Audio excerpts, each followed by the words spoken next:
Radio's dead. That incoming storm. There's too much interference. We'll take a snowcat to the next base. Josh, you steer. I don't think that's a good idea. Why? Took a sample of Henrik's blood, and I saw that the alien cells were still alive. And they were copying Henrik's cells. This thing can, and probably has, replicated a person. What? You can't leave.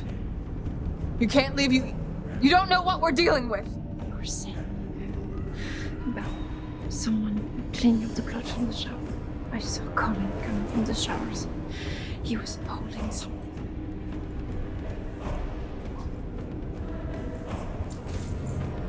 We can't let anything go.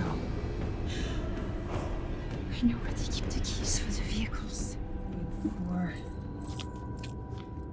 You said there were 5?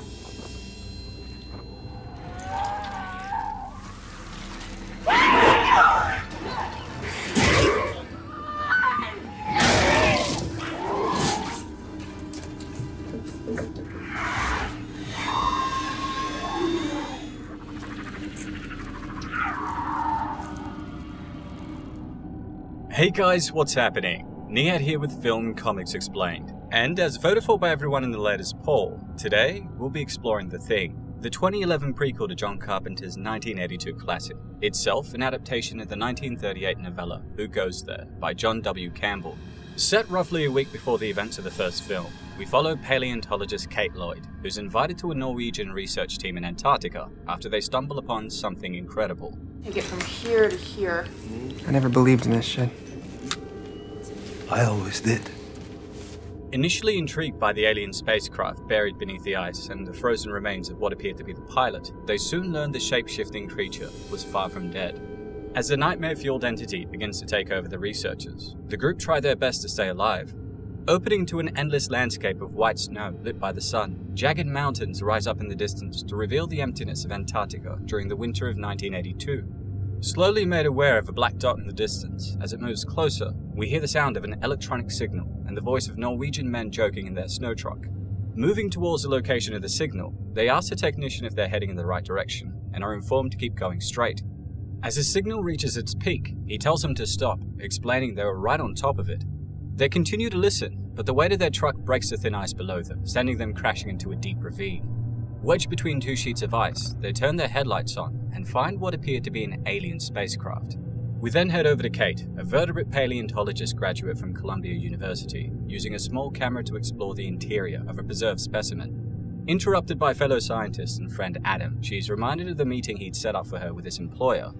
Admitting that she completely forgot, Kate is then introduced to Dr. Sander Halvorsen, a wealthy backer of the Norwegian team that just found the ship in the ice. Telling her that Adam piqued his attention when he mentioned Kate specialized in vertebrate paleontology, he asks if she'd extracted specimens from pack ice and is informed that she'd indeed worked on many cold weather digs. His team found something quite remarkable. What'd they find? We're flying down there tomorrow evening to examine the site, and I need a paleontologist. Suspecting there was something odd going on, Kate says that she wants more information and is told that there was a structure in Antarctica along with a specimen, and when she asks if she had time to think about it, Halvorsen simply tells her, No, I'm sorry. I need your answer right now. Well, I'm in. While hesitant about the vague details, the notion that they'd be involved in the unique excavation of both a structure and specimen in Antarctica of all places convinces her to jump in. Interestingly, we learned the doctor was keeping everything close to his chest, with not even Adam knowing what was going on. What the hell is it? You now officially know as much as I do. But I'll tell you one thing, I worked for that guy for 3 years, and I have never seen him this excited.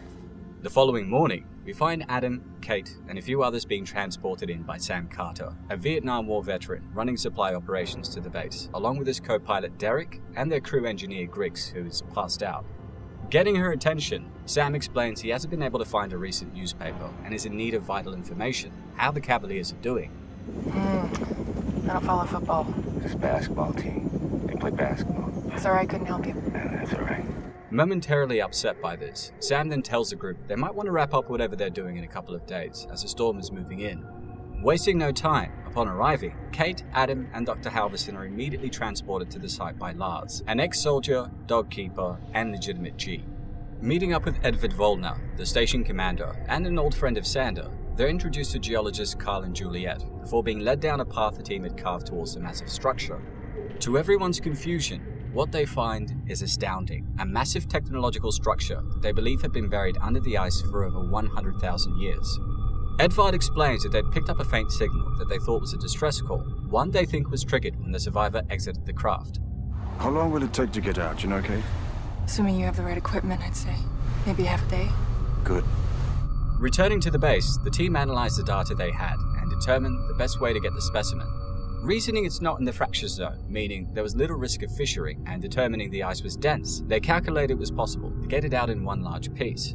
But they're gonna wish they didn't, especially considering Sander had ordered everyone to stay off the radio so that no information would get out about their discovery. Adam also has an interesting conversation with Henrik, another member of the team, about what the aliens' motivations were for leaving the ship. He rightfully asks why it would leave the safety of its own ship and head out into the cold, with Henrik simply saying that perhaps it was hurt and wanted to find someplace warm. Unable to sleep, thinking about the secrets a 100,000-year-old alien would have, and how they would never look up at the skies the same way again, Kate is comforted by Juliet, who tells her that the first night is always the hardest here. After carefully measuring the specimen and extracting it from the ice the following day, the team haul it back to the station as the American helicopter team watch them uneasily. There is excitement about the discovery, but an unmistakable hint of trepidation is also on everyone's mind. Although Kate had assumed they wanted to transport the entire thing to a facility in Norway, against her advice, Sander orders him to drill into the creature and recover his sample before they do. He's also quick to admonish Kate for what he considered to be insubordination. In the future, don't contradict me in front of those people again. I just thought it. You're not here to think. You're here to get the thing safely out of the ice. In a nerve-biting moment, the drill penetrates the ice, but after encountering some resistance, Carl accidentally pushed it in too far. Removing a small portion that they then place inside a petri dish, they all stare in awe at the alien flesh, unaware the creature still trapped inside the ice would soon get its revenge. Letting their guard down, the team celebrate with drinks and music, before Halverson goes over their first analysis of the specimen. The man excitedly explains that he can say that he'd never seen anything like it on any cellular level. He continues that it's most certainly not of this world, and the impact of this would be felt for thousands of years. You, my friends, will all be immortalized as the people who made this discovery. At the same time, the ice containing the thing starts melting. With Griggs getting more drinks from the chopper, pulled in by curiosity, Derek decides to head into the room containing the creature. While nobody can sense anything awry, we spot one of the dogs behaving erratically, clearly startled by something. Turning the lights on, Derek observes the specimen in the ice, confused by the creature's dimensions, for they'd never seen anything quite like it before. As fear begins to creep upon his face, Edvard's right-hand man Peter sneaks up on Derek and scares him, before walking away, doing his best to hold back tears of laughter. But when Derek turns his back and heads out to leave, the thing jumps out of the ice and breaks through the roof. Running into the common area, he tells them it escaped and is ridiculed for being crazy. That is, until they all enter the room to see the damage. Deciding to search in groups of 2 or 3, they agree to go over the entire camp and call out if they find it, instead of attempting to be a hero. Unfortunately, this is exactly what it wanted, and so, after attacking the dog, the creature heads beneath one of the buildings and begins the assimilation. Lured in by the sound, Henrik spots the creature at work, but when he screams for help, the thing instinctively pierces his chest with one of its tentacles and pulls him into its weird jaws.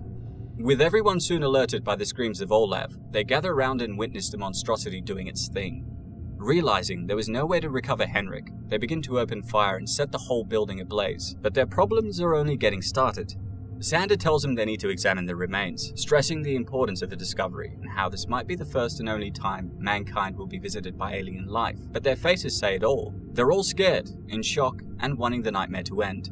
Saying what they were all thinking, Sam, who's basically the doppelganger of MacReady in the original, says that they should destroy it. Refusing to accept the chain of command crap from Sander, he informs the group they'll be flying Olav to the McMurdo Military Hospital at sunup. And what are you going to tell them? I'm gonna tell him the truth. As crazy as it sounds. Realizing they were running out of time, with the military sure to arrive the following day, Edvard and Sander order the men to bring what was left of the creature into the operating room for a biopsy. Here the group discovers some odd things that they're initially unable to explain. Henrik's face was now encased in some type of amniotic sac, and the tissue looked almost new, leading them to speculate that it was absorbing him in a unique form of digestion. As they continue to cut through the meld of man, beetle, crab, and other manner of unholy vermin, they also find a metal plate on the side that was used to reinforce broken bones and compound fractures. Realizing that it was used to set Henrik's broken arm last year, they look on and wonder what it was now doing out of his body. With the group mourning the loss of their comrade, Kate looks over a sample of Henrik's tissue, wanting to find out what the thing was doing to him. Much to her horror, she spots that the cells weren't actually dead, something she gets Adam to confirm under microscope. It looks like the alien cells are somehow attacking Henrik's cells, and then what is that? It's like they're transforming into They're imitating his cells. Passing by Olav the next morning as they transported him to the chopper, and suspecting that something was not right, she talks with Sam, who explains they'd be back as soon as they could, if the weather remained calm. Not completely sure whether she was right about her theory, Kate hesitates to tell him what she found. But when she then locates bloody fillings in the bathroom and pools of blood in the shower, she runs outside and tries to held them down. At the same time, Olav begins acting extremely sus in the chopper. Ultimately deciding that Kate would not be calling them back unless it was important, Sam makes the call to fly back down. Unbeknownst to him, Derek and poor Olav, we learned the sus one was actually Griggs all along. And with the thing knowing it was about to be exposed, it splits the assimilated face and body of Griggs in half and attacks Olav with its horrific tentacles, sending the chopper crashing over the mountains. With their radio operator Colin unable to reach any of the nearby bases due to the incoming storm, the group look over maps to work out where they believe the chopper had crashed. Deciding it went down behind a ridgeline, they determined it would be impossible to reach them without their other chopper, which happened to be on a mission to restock kerosene at the Halley station. Worse still, when Kate goes back to the shower, hoping to alert the others to what she found, the blood is gone, meaning another infected person had intentionally cleaned up after the assimilated Griggs. While the men then agree to take a snow truck over to the nearest base for help, Kate comes into the room and explains this was not a good idea. Annoyed that she was trying to call the shots, Edvard jumps in and asks why she flagged the helicopter down in the first place, and is told that she thought it was in danger. When asked why, she reveals she'd taken a sample of Henrik's blood and found that the alien cells were still alive. Not only that, but they were actively copying his cells, leading her to speculate that they were replicating him. But when she tries to get Adam to back her up, he tells him that he didn't actually know what they saw. What are you saying? That this thing can, and probably has, replicated a person. Okay, Kate. Sanders tells her this is not the time to be yelling fire, insisting they gather their thoughts in private, but Colin argues they're sick of the private meetings. In fact, with all their lives in danger, transparency is all that they want now. Showing them a tissue with the metal fillings she recovered from the bathroom earlier, she explains the creature is able to clone cells, but not inorganic material. It couldn't copy the titanium plate in Henrik or these fillings, which is why it spat them out. Concluding the entity was still among them, she's ridiculed by everyone but Juliet, who pulls her aside and tells her she thought she saw Colin coming out of the shower, holding something that could have been a towel.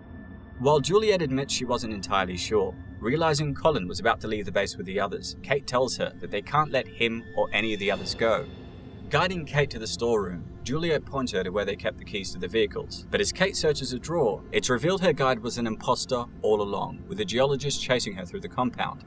Although she manages to run away and close the hallway door behind her, the unfortunate Carl is caught in its path of destruction. Waiting across the hall with Adam and Jones until Lars arrived with the flamethrower, Kate slowly opens the door, enabling them to see the Juliet thing now assimilating Carl. With Kate screaming at him to burn it, Lars hesitates momentarily before lighting the nasty monstrosity up, and with the rest of the group alerted, they all stand outside and watch as Lars continues to incinerate the remains of both Carl and the Juliet thing. Is it still among us? It could be any of us. Of course, it's here that they begin to realize the severity of their situation. The thing is basically an extremely hostile, shape-shifting extraterrestrial organism with the ability to assimilate other life forms to survive and spread.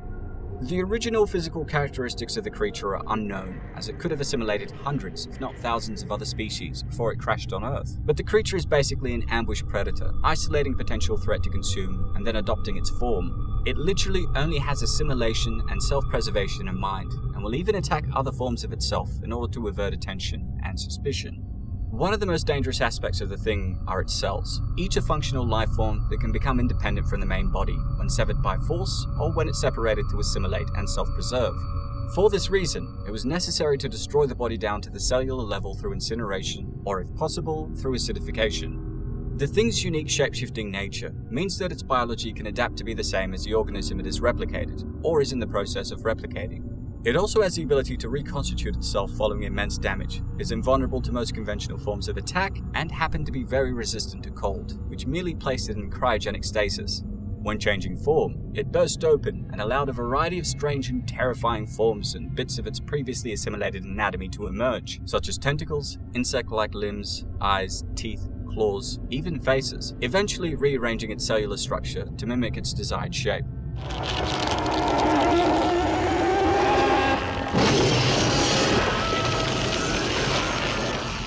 As a shape-shifting organism, it must come into contact with a host in order to begin the process of analyzing and copying its cellular structure. To do this, the cells begin digesting and replicating the host, eventually taking over the entire body. The thing will also only assimilate freshly killed or still living prey. Any organism that has been dead for an extended period of time will be ignored. After the creature has assimilated an organism, it is capable of imitating them exactly down to their characteristics and idiosyncratic mannerisms.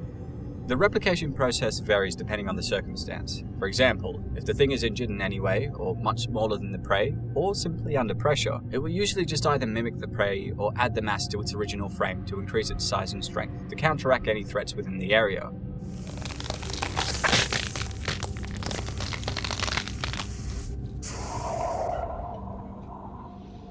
It's also important to note that the level of intelligence depends on its size. The larger the thing, the more intelligent it is likely to be. MacReady's blood test in the original film is directly dependent on this idea, proving that a petri dish of blood would defend itself violently for self-preservation, whereas a larger creature, like a human imitation, would be smart enough to stay hidden.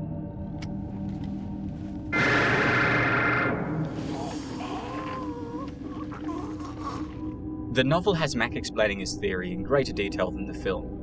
When attacked, it looks like even a fragment of one of these things will try to survive as best it's able, even a sample of its blood. Of course, there's no higher nervous system, no brain to suppress a natural instinct like that if it's in the best interest of the larger whole to do so. The cells have to act instinctively instead of intelligently, protect themselves from freezing, say, or from incineration, the kind that might be caused by a hot needle, for instance.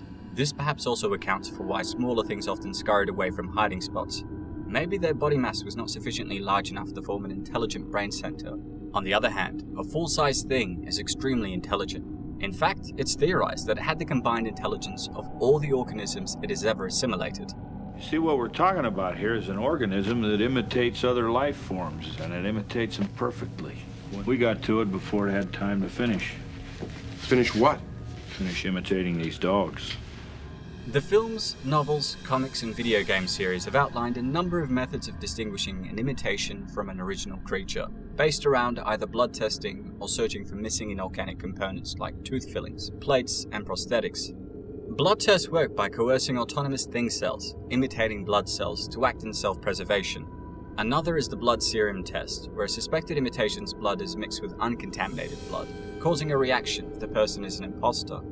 The 2002 video game adds a further method of testing with the blood test hypo, a portable testing device that exposes a suspect's blood to a caustic chemical agent.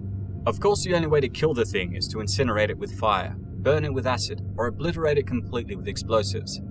Yeah, you too!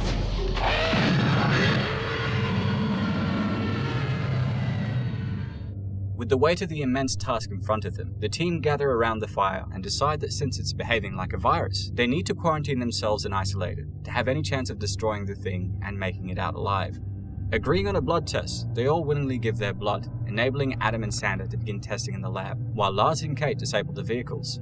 Lars also shows Kate a stash of grenades that will come in handy by the end, and with Edvard sneaking up on them to check if everything was okay, it becomes clear that they were all on edge and deeply distrustful of each other.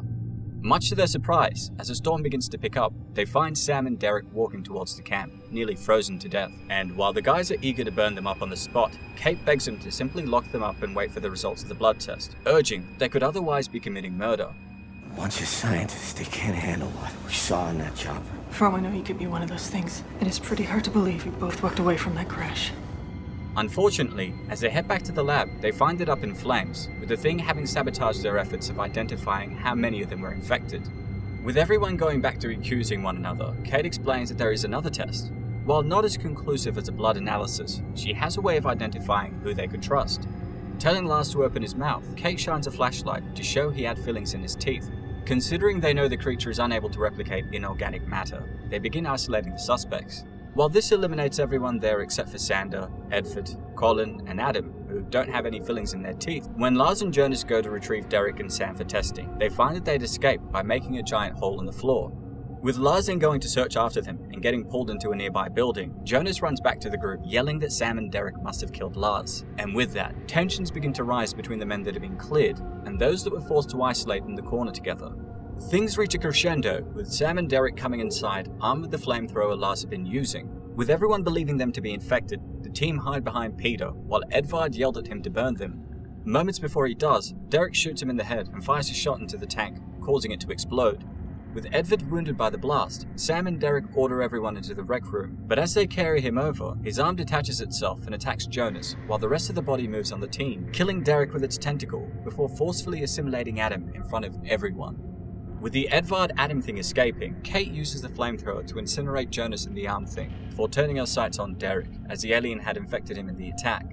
With only a handful of them left, Kate and Sam hunt for all remnants of the thing, as the base burnt down around them.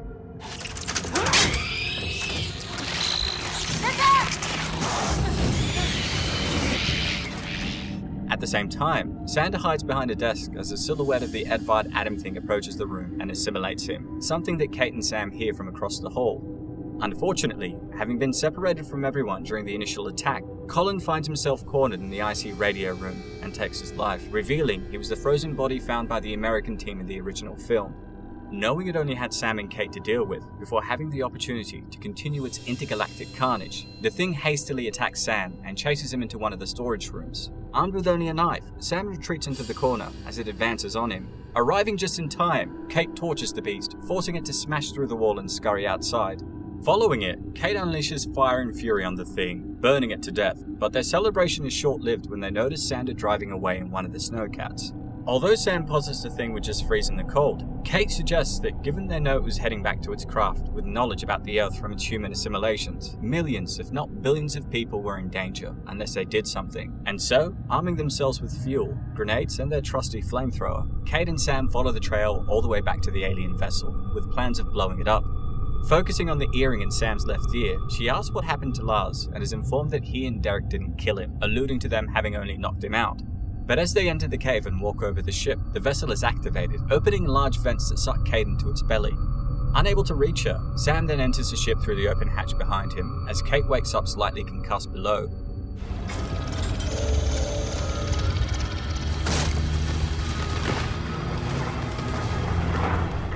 Getting her bearings as the huge craft powered up its core engines, she enters the main deck and finds the energy source, only to be attacked by the Sander thing, which appears to reveal its true form before chasing her into a small tunnel. Luckily, despite her reaching a dead end, with the alien hearing the sound of Sam screaming for Kate, it abandons her in favor of hunting him, enabling Kate to rearm herself with a grenade. Showing no hesitation when the Sander thing returns, she throws the grenade into its mouth and finds Sam calling for her to run over to him. With the explosion destroying the creature and dismantling the ship, the pair run outside, and Kate asks what they should do now. Pointing ahead, Sam explains there was a Russian base 50 miles away, and that they should have enough gas to make the distance. But as they're about to enter the vehicle, Kate looks up to his face with wide eyes, and explains that she knew he was human for most of this time, because of the earring on his left ear. With him tugging on his right ear confused, she tells him it was actually on the other side. Knowing he'd been caught, he desperately pleads with her to wait, but Kate lights him up with the flamethrower, before taking the other vehicle to the Russian camp alone. In between the end credits, we cut back to the base to find Matthijs, the second helicopter pilot I mentioned earlier, arriving after his mission at Halle. Seeing his camp up in flames, he lands and calls out if anyone was there, as Ennio Morricone's deadly synth track from the original film kicks in. Finding a trigger-happy Lars emerge and begin firing at a dog that leaps out of the window and runs away, Matthijs is told that it was not a dog before being ordered to get in the helicopter and follow it. With the pair hunting the infected hound through the snow, the prequel perfectly sets up the opening events in John Carpenter's 1982 movie. With that said, that's all for today, folks. If you want to find out more about the expanded Thing universe, I have a couple of videos, including a few comic arcs that continue the story in a playlist I'll be leaving a link to below. Don't forget to hit like and subscribe if you enjoyed the video, and if there's anything else you'd like for me to cover, please don't hesitate to ask. As always, it's been a pleasure. Niyat here with Film Comics Explained. Thanks for stopping by.